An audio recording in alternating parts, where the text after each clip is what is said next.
后来这个火烧厝的同时，有一个住伫咧九楼的住户，伊讲伊互这个爆炸声食这个惊精神的时阵，门外拢已经是浓烟咯。伊冲落楼骹来逃命，冲到这个地下室，把这个安全门甲斩开，爬出去火场。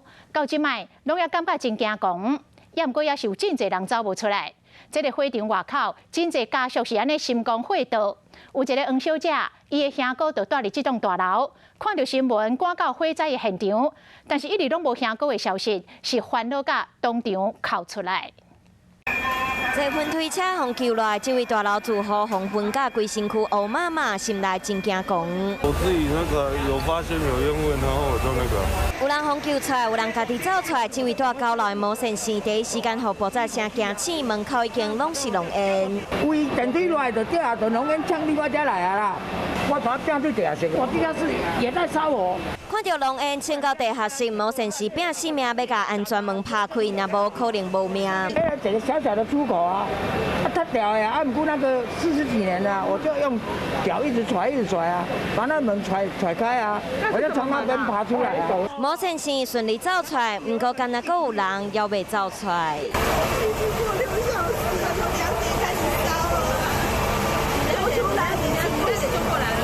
烦恼到哭出来，因为到单要联络袂到，住7楼的阿兄，这位黄小姐真惊，希望阿兄赶紧互找到。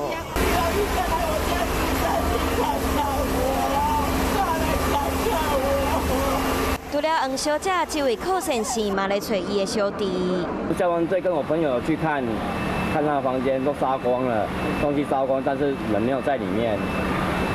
他现在不知道在哪里。小弟弟透早2点57分敲2通电话了，就失联，手机啊拢敲袂通，家属的心内真着急，到底人去倒位啊？阮姐姐有大姐的店啊。系啊，即马拢找无来。找无。阁有这位住伫台南的底小姐，自新闻知影消息赶来，规伫火场外口祈求，因为爸爸妈妈住伫大楼内底，到今嘛无消息。高雄盐埕区透早一场火警，虽然火已经轰拍花去，不过120外岁住户到底有偌济人无走出来？